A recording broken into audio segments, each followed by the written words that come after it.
Welcome, everybody. We are so excited that you're here. It's been a great morning so far, and we're going to do a wrap up of everything that's gone on from this morning. So we're going to talk about giving students voice and choice in the elementary classroom. And I think it's a great opportunity to mash up a little bit of what you've been doing, and we really appreciate you being here. So my name is John Long. I'm a specialist with educational technology, and that's my Twitter handle. And I'm excited to present with My name is Eva Swiner, and I am the manager of K-12 Math, Science, and STEM here in the curriculum department. That's my Twitter handle right below there too. And we are just incredibly happy to have you all here and to talk about voice and choice in the elementary classroom. So the first thing I'm going to kick us off with is talking about learning playlists. So learning playlists are kind of like what they sound like. When you think about a playlist, right, think about music playlists. That's like the most common thing that you think of when it comes to playlists. And so learning playlists are a lot like sound playlists. When you think about the quality of a good playlist, you're really talking about giving students voice and choice to be able to work through content at their own time, to be able to kind of preview the available options. It's self-paced. You can customize it based on need. So if you're really thinking about what a song playlist is like, think about what you go into when you're choosing a playlist, right? You want to think about your mood, what you're feeling at that moment, your personal likes. If you don't like a song, you can always skip past it, come back to it later. Learning playlists are a lot of the same way. So when you talk about a learning playlist, you give students access to everything, all of the resources ahead of time, and the students work through it at their own pace. So because you as a teacher, especially using our Google Classrooms that we have here in the district, students have the ability to have personalized content. You know, if you have certain students that really love certain aspects of assignments, you can swap out some items. Or maybe if you have some ELL students and you want to be able to give them more visual supports, you can change out for more images. So it's really just personalizing what's available to students. So I've taken the liberty of creating a couple of templates for you guys just to get a visual of what a playlist look like. So this particular playlist is like our daily template. So this might be great for if you're just talking about what's going on that day and you want to give students access to the resources.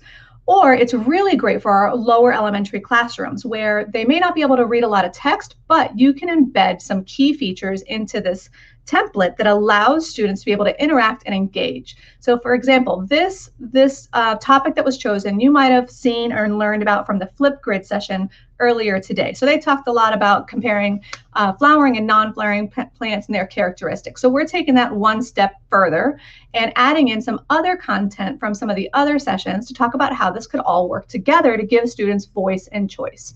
So in this particular template, you're going to notice that there's a what we will need section. So if they need links to graphics, if they need links to text, if they need links to a timer, anything that they might need can be linked right there for them.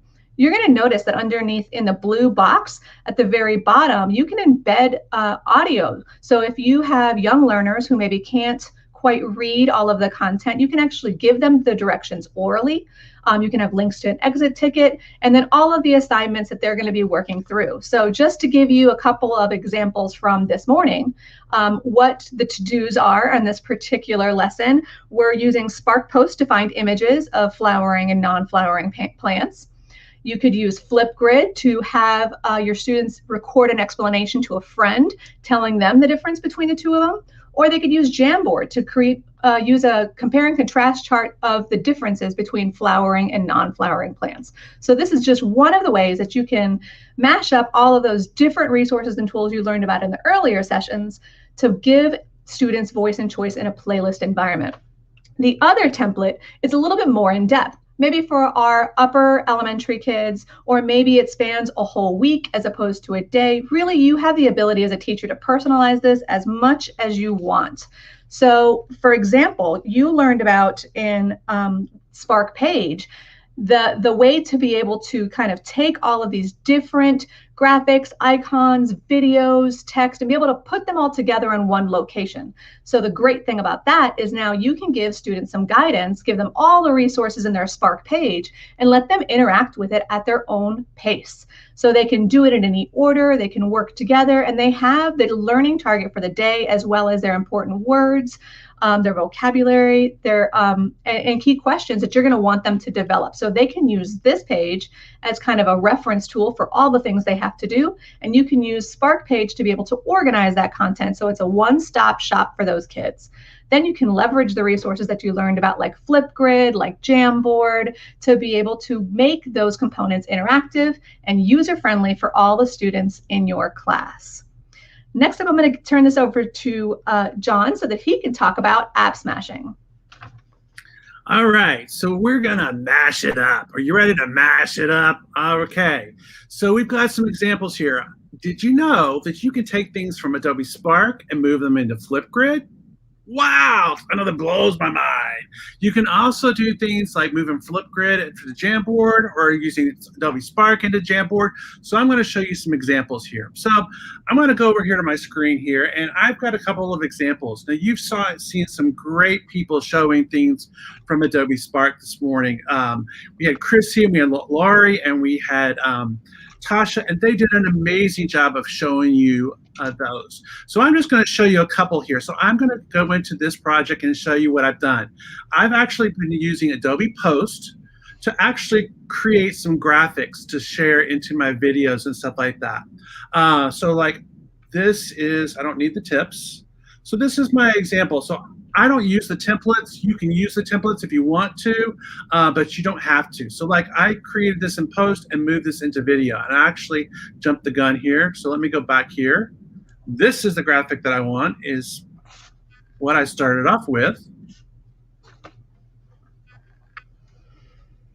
So I'm waiting and waiting and waiting. Thank you for waiting with us. So we're talking about flowering versus non-flowering. That was a topic that was talked in the Flipgrid one. And so I want to talk about flowering plants versus non-flowering plants. And this was just a simple graphic that I created for you. So I'm going to jump back over. And so I actually created one for flowering. So this is what the flowering one would look like.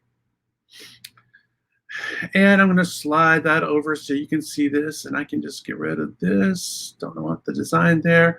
So basically, I grabbed some graphics and I put flowering, grow flowers, and use seeds to produce. So let me show you how to do that real quickly. So, and then how to move it around. So here's my non-flowering example. I use ferns because ferns have spores. So what I'm going to do is, I love this about Adobe Spark is that they have all of these free photos, because how many of you always are looking for photos and you don't want to worry about if they're copyrighted or not. So these are all tagged as Creative Commons license, which means you can use them and share them. Let me just look up pines, because pine cones are one way of actually to doing that. And here's a great picture right here. I'm just going to click over there. I'm going to move this over, and I'm just going to like resize this just like this. Just zoom it out so it fits. And I'll move it over here. I can get rid of this. Move it over. There we go.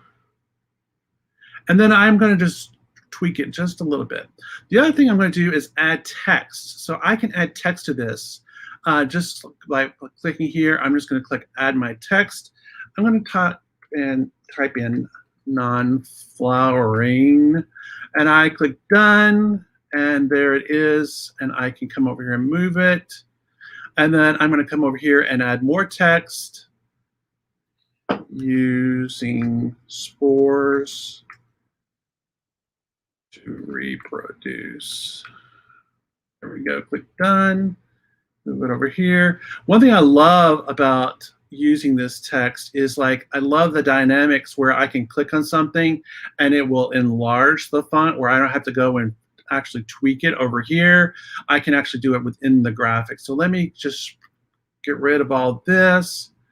One thing that's really cool is that now you can share it into your Google Drive, and it creates a folder called Adobe Spark that you can actually use it into your Google Drive. So I'm going to actually do this as a download, because I had a little problem with the Google Drive feature. but it does share there. I'm just going to download that. I want to show that in other Adobe products, like this is a video called Plant Classification. I can actually go into this project. Dun, dun, dun, dun, dun. I feel like I need the Jeopardy song here. This is where I can come in and add that photo. So I'm going to upload a photo. There we go, non-flowering, open, bam. So now I have a little video that I can record a little audio over, and I can talk about flowering and non-flowering, but I'm not going to actually worry about that right now. I'm actually going to show this, how you can actually share this out. You can publish it. I'm just going to publish it like that, plant classification, pick a category, education. It's always good to do education. That way we don't have to worry about links and stuff like that.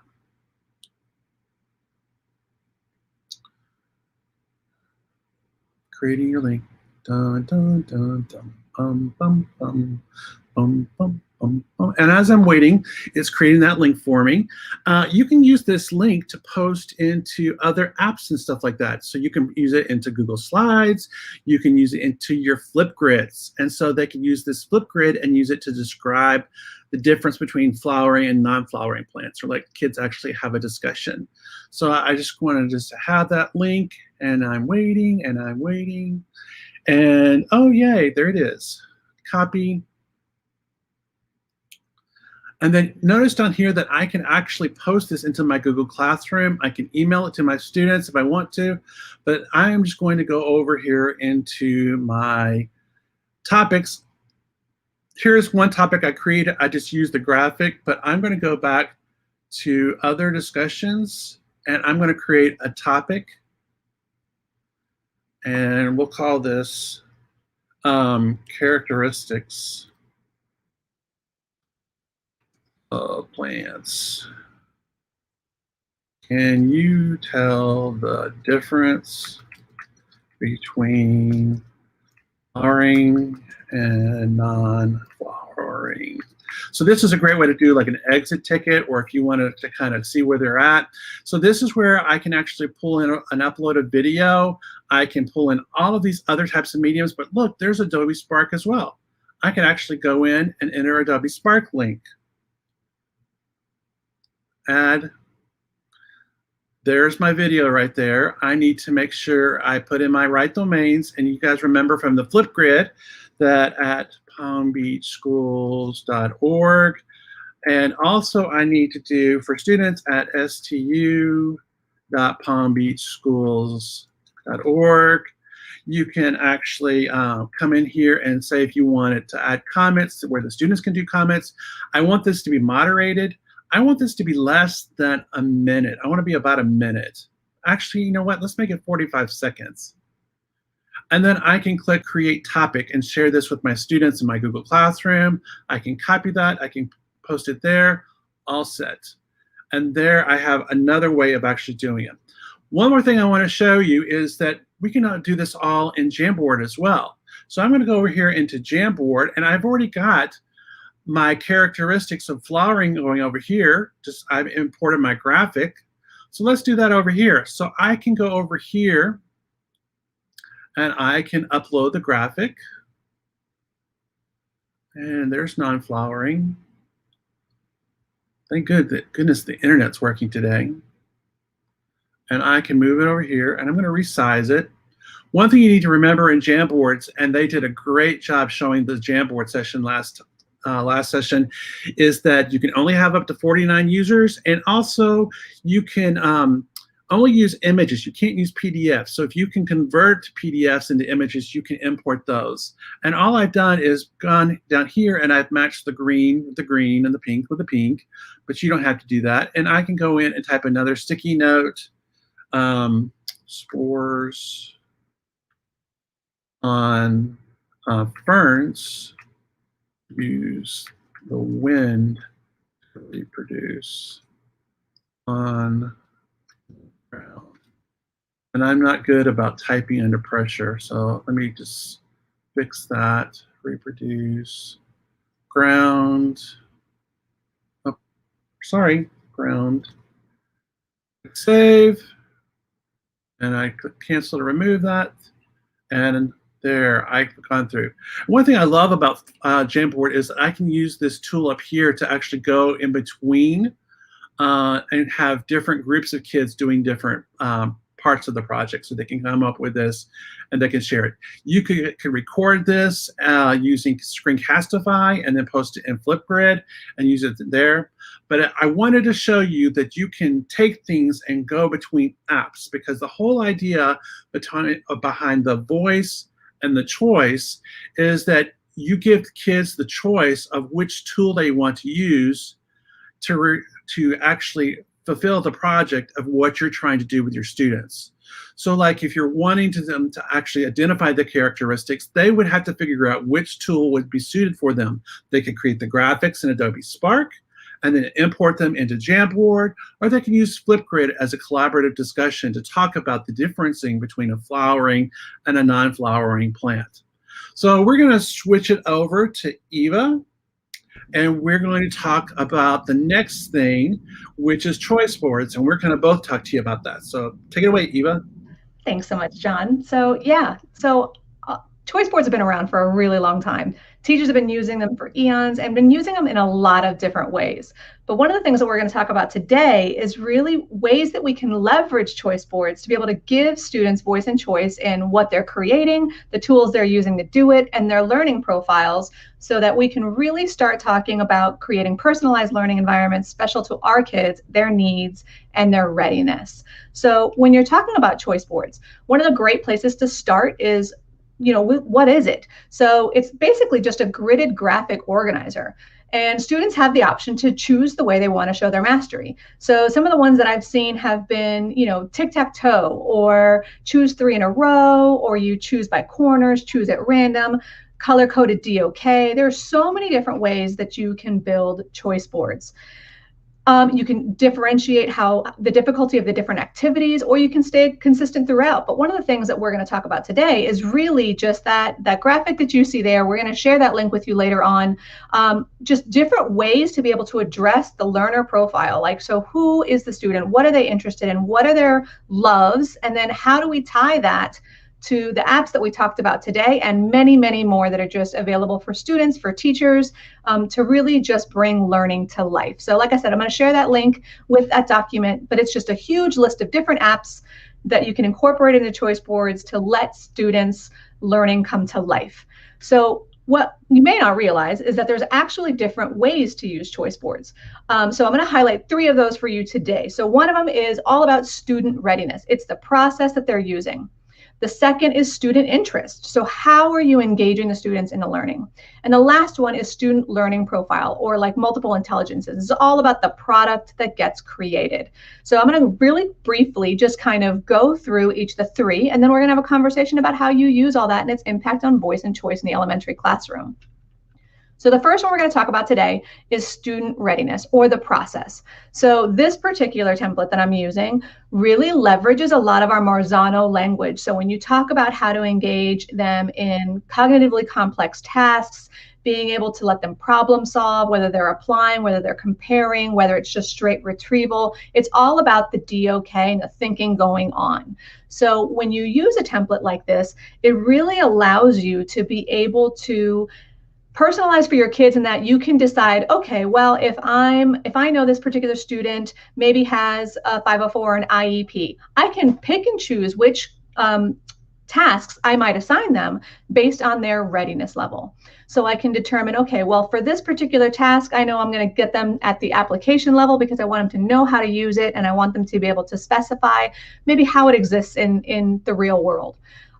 Whereas other kids, okay, well, maybe they're really, really knowledgeable on the topic, and they're really ready to stretch their wings and be able to go further and be able to investigate all sorts of things, like creating their own research project, or debating with another student, or even just taking a position and debating the topic as a whole. So really, this leverages what a student is ready for and gives them different methods and tools to be able to make that possible. The next one is student interest, and this one is probably one of my favorites. So it's how you engage the student in the learning, and there are so many different ways to make this possible. So of course, one of the most obvious is real life application. How does the content that you're learning tie to what's going on in the real world? Are you using real world examples? Are you using realia? What is it about the real world that makes this learning come to life? Obviously, we as a district, equity has been a huge focus for the last couple of years. So is the content or is the topic culturally responsive? Are you using skills, concepts, or constructs that are familiar to our student to let them bridge those ideas or skills that they're using? Another favorite is Genius Hour, Passion Hour, Maker Spaces. All of that are opportunities for learning to come to life. So allow students to explore what they're interested in, what they're curious about, and then help them connect that to the skills being learned in class.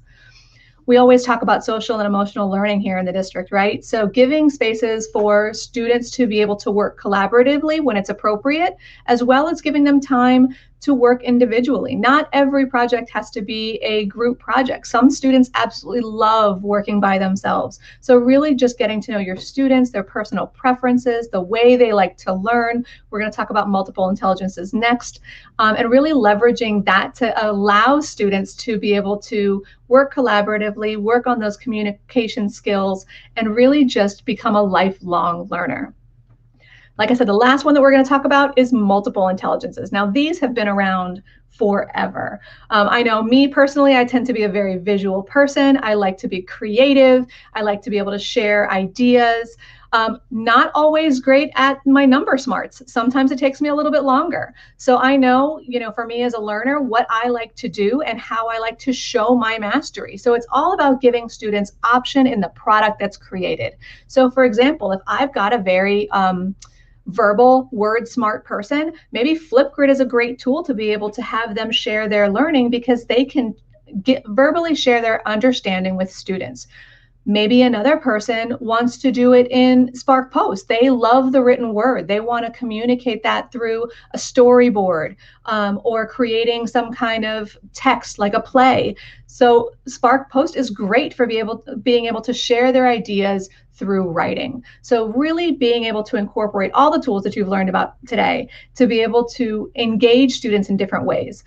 One of the things that I'm going to share with you about multiple intelligences is we actually have a PDF that I'm going to share with you in the resources page that EdTech is hosting for us that highlights all the different tasks, activities, and ideas, questions that you can ask for each of the different multiple intelligence styles. So that way it gives you somewhere to start as a teacher. So if I know I've got a student that's a visual student, what could I ask them to create?